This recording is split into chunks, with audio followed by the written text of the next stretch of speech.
What's up? What's up? What's up?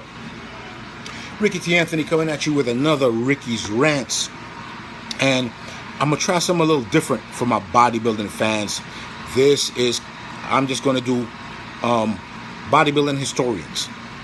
Going through the history of bodybuilding for all the youngins out there to let them know. Because when I came up in the game, I was born in 1970. I got bit by the bug. I mean, yeah, I loved the comic books. I loved the physique of Wolverine. The Incredible Hulk was my favorite. Then the Incredible Hulk TV series came on. You know, that kind of put me on. And by the time I was about 14 or 15, I started working out.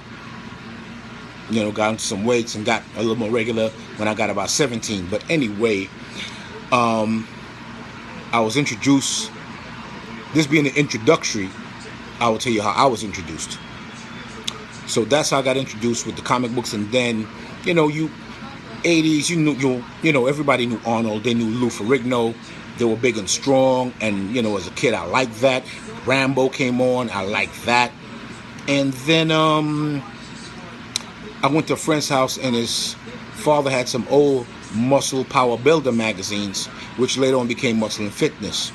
And I saw guys in there, Tony Emmett, Reg Park, Steve Reeves, Harold Poole, Tony Emmett, and I was intrigued. But of course, at that time, Arnold was on top of the world, Frank Zane was on top of the world, and you'll see them using them chest expander things, right? I know some of you remember them, or the cables that you put around your back and pull around like you're doing crossovers, or pull apart to do your red delts and whatever, you know, those little things. You saw them, or you would put them in your feet, one handle on your feet, and you would curl them, you know. And Frank Zane, Franco Columbu, and Arnold was on there, and Arnold would have like a woman on his right arm, a woman on his left arm, like holding them up off the ground. Frank Zane had a girl around his neck, sitting on his shoulders, and you know, Franco Columbu had a girl holding in his arms like this, you know, like this, and you know, it was, you know, that's how I got introduced. And then when I really got serious, one of my first idols was Samir Bannout, who was fresh off his 83 Mr. Olympia, and I had a 84 Muscle and Fitness magazine, and he was featured in Working Out, and I was in awe. And there were pictures of Lee Haney, but I was like, who the hell is this dude? But you know. And then as time went on, Lee Haney became Mr. Olympia. Rich Kaspari came on his heels. Lee Labrada came on his heels. Sean Ray came on his heels. Bertil Fox was always there, big and beastly as he was. You always saw articles with Sergio Oliva. You know, so I got a lot of history. And with that, I started going back, learning about Sergio. Learn about history between him and Arnold. Learn about Arnold. Learn about Frank Zane. Learn about Franco Columbu. Learn about Tom Platz. Learn about Chris Dickerson, the first African-American and openly gay Mr. Olympia. Yes, 1982. Look at how far we've come. So, you know, and I became a historian and a student of the sport, and I went back and started to learn about all these guys. You know, who Tony Emmett was, Ken Waller, you know, and all these other guys. And I started researching.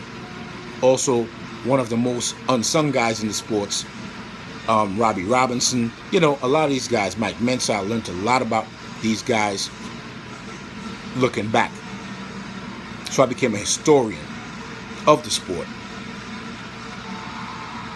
By the time I was 18, 19, I knew everything about everybody that was born before me, to include the late, great Larry Scott, the first Mr. Olympia and two-time Mr. Olympia, Steve Reeves, John Gremick, and Reg Park.